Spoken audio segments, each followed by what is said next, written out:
I have watched 22 movies so far this year. Let's review them. Before I start, please follow me on Letterboxd.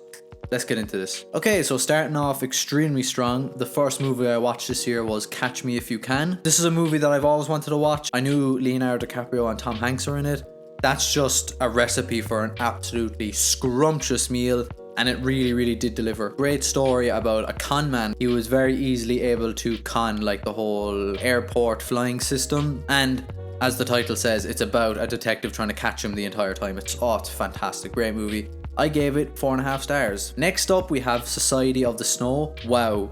This was an incredible watch, okay? This movie focuses around a rugby team who crash in this mountainous area, and they basically just have to survive. Their radio on the plane was destroyed and all that, so it's a very touching movie, and considering it's a true story as well, it's just makes it so much more incredible. One of my favorite scenes in it is, I know this probably sounds weird, but it's just how much of the plane crash they actually show. Like, they show everyone like breaking their bones and like their freaking shoulders being torn off and all that, man. I just thought the CGI was class. They actually went to the area where the crash happened and filmed some bits there, and they actually survived. Imagine that. I gave it 4.5 stars. Next up was Wonka. Good music. I think we can all agree that the music was very good. It was a really nice musical movie. The story was just a bit cringe. I think the acting was a bit cringe as well. Some of the actors I thought weren't like that good. Timothy Chalamet though, he was very good. You can tell he was born to be a musical kid, man. You know, he's in all these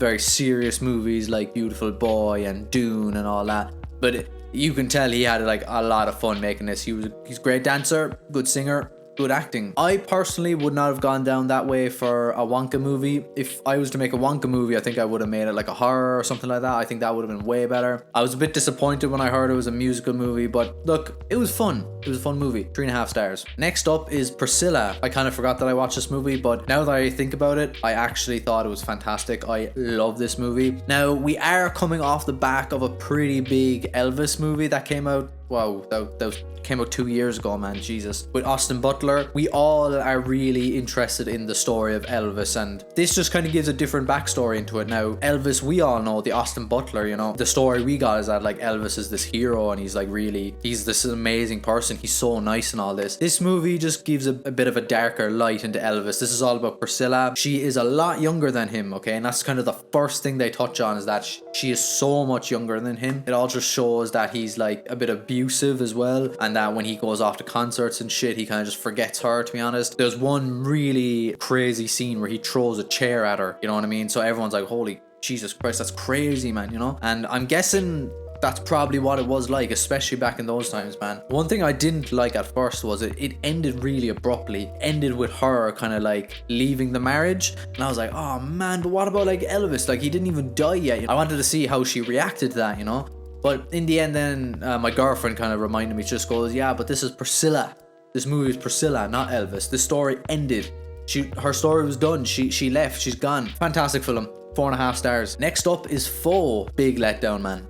Big fucking letdown, alright? Especially because the two actors are Irish. I had huge hopes. Saoirse Ronan, Paul Mescal. Acting was okay, it was fine, but the story was just pure crap. It's about how humans are trying to like integrate robots into our lives, you know? Really weird. It really fucks with your head as well. And look, it's just, I didn't like it. Personally, didn't think it was good. Boring ass movie. 3.5 stars what I gave that. Next up is Mean Girls. Now, I actually really liked Mean Girls, to be honest. It's a really good spin-off of the first one. I had fun. That's all I can kind of say. Like, the acting for the most part was fucking shocking, especially from the main actress. I thought her acting was rubbish, man. There was only one or two people that I could pick out that would be like, yeah, they're good. One who I thought was brilliant was the evil girl in it. I can't even remember her freaking name, to be honest. Oh, what's that meme? Regina, wait, I didn't mean for that to happen. To find out that everyone hates me, I don't care. Regina, is it Regina? Whoever plays Regina, she was class. She was so good in this movie. She's a really good singer too. I think she is a kind of a theater kid as well. Good fun. I gave it 3.5 stars. Next up is Next Goal Wins with Michael Fassbender. I really just didn't know where this movie was trying to go. I didn't know if this movie was trying to be serious or if it was a comedy. It was definitely playing towards being a comedy, but there was a lot of scenes in it where it was really dark and touching. Like a few TV series that I watch do this, like, you know, something like The Office or The Simpsons, where nearly always based around comedy, but there's always really, really deep moments in it. I love those kind of things. They kind of did this here. I don't know. It's like, it's a comedy the whole way. Then they have these really serious kind of like situations, but then it breaks out into a comedy while it's being serious. I don't like when they do that. I think the comedic timing of this movie was just off in their like emotional kind of scenes. Don't get me wrong, it was funny. It was funny sometimes, but other times it was just like, this isn't funny, and I thought this was supposed to be kind of a serious moment here. But yeah, I gave that 3 stars. Next up is The Holdovers. What a movie this is. What an incredible movie this is. Paul Giamatti gave the performance of a lifetime. A performance of a lifetime. One of the best acting performances I've ever seen. And I can't even put my finger on why, because it was just a regular old movie, you know. It's about a teacher who had to take care of these students because no one was coming for them during the Christmas or whatever. And it was basically just boring, grumpy old teacher who kind of like comes out of his shell. And oh, it's such a fantastic movie, and he was brilliant in it. Really kind of a cozy movie. That's the best I can call it. Great acting. I gave that 4.5 stars. Next up is Anyone But You. It's a good romance movie.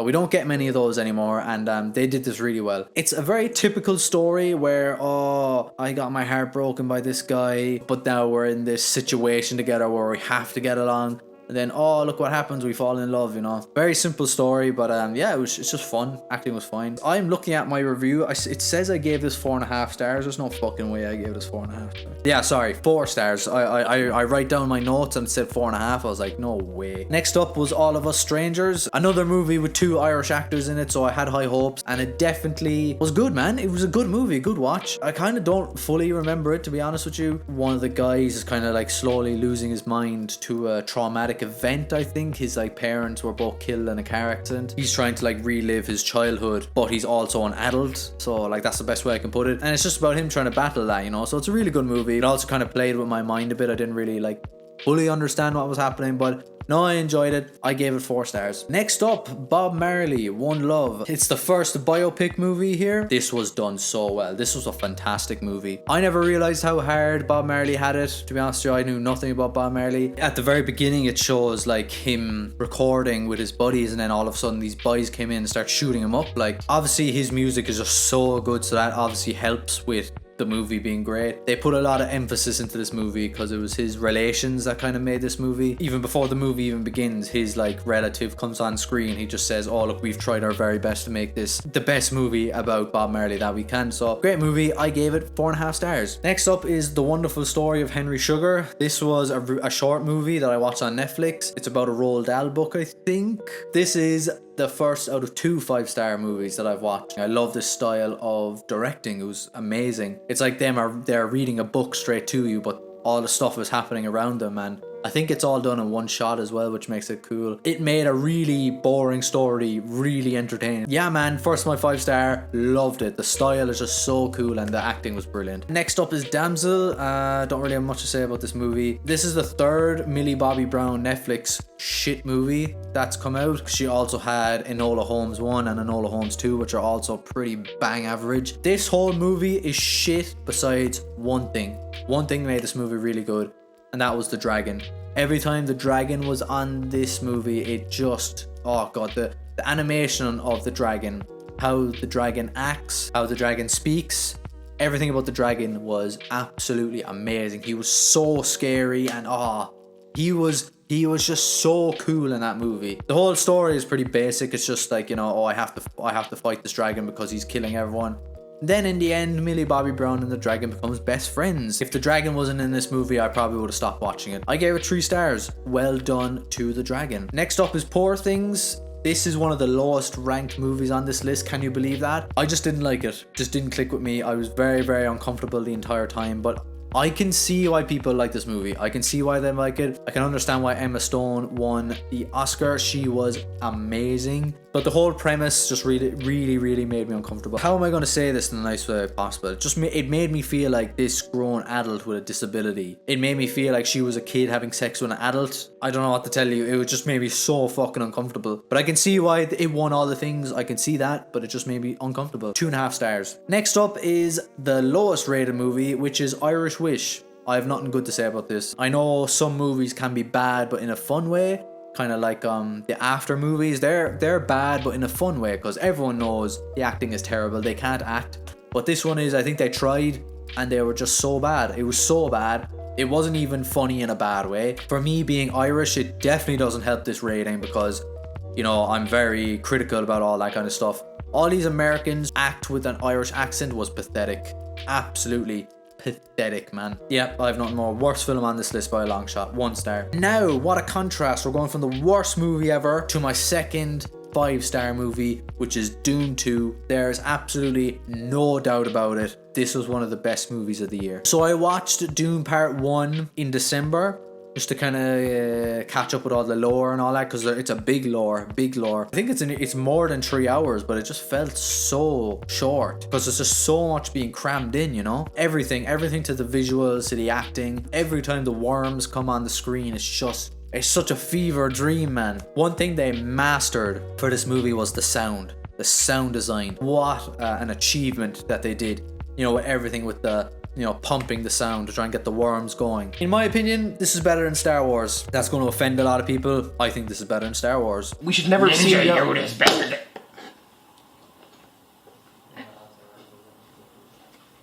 5 stars, by the way. Next up is The Boy and the Heron. It's not really my thing. Okay, I like anime. This movie, I just didn't enjoy it that much. I can see why people love it. I can. It's probably one of the most creative movies I've ever watched. It's so creative, it's crazy. I enjoyed that kind of part of it being so creative, but I just didn't click with it. The animation is beautiful, obviously. Like anything anime is just so beautiful, man. You know, I can never put that into a rating because it's a given that you're going to get that. The Japanese accent is so soothing. I didn't understand like the meaning of it. I gave it 3 stars. Next up is Challengers. Yeah, I don't really have much to say, to be honest. I thought I was going in there watching a sport movie, and it's not a sport movie. It's about a relationship, which is fine. It's okay, but I preferred when they were playing tennis, you know, that kind of way. Great music, really good music. The music reminds me of Colin McRae Rally. If anyone's ever played that, that's what it sounds like. Pure sport music.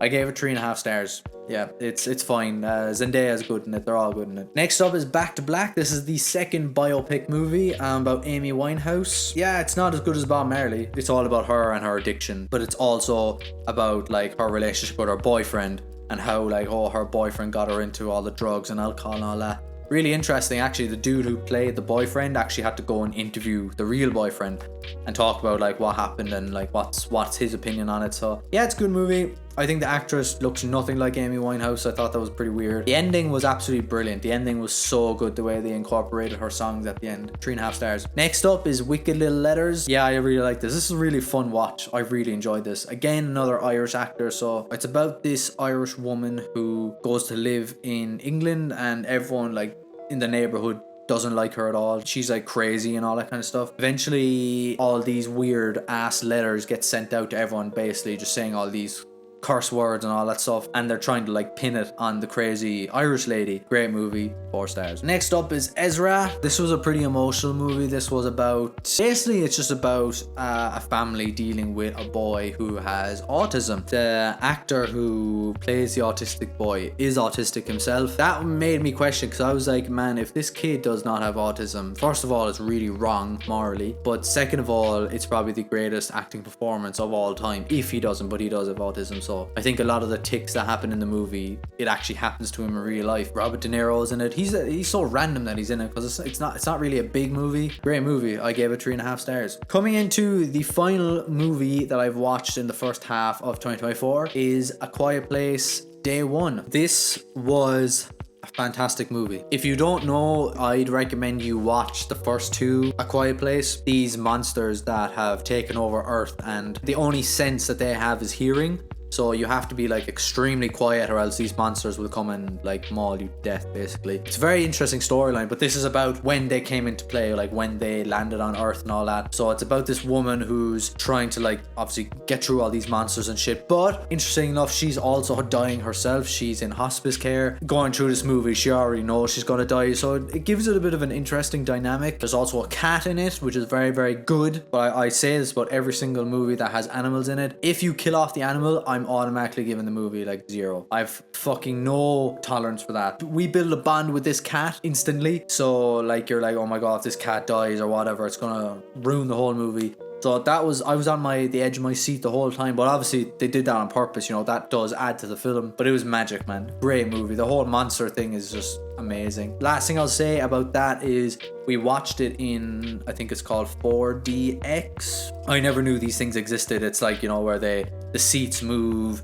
They have fans blowing in air. They have like water being shot in your face, loud noises, lights flashing. It's to immerse you more into the movie. We picked the fucking perfect movie to go use those features, man. It was class. Great. Yeah, that's what I've watched so far. The best movie was Dune Part 2 with 5 stars, and the worst movie was Irish Wish with 1 star. That's all the movies I've watched. Please follow me on Letterboxd, you know. We can have fun, we can see. I want to see some more movies. I want to know what I can watch, you know. But yeah, anyway, ladies and gentlemen, really hope you enjoyed. Have a good day. Goodbye.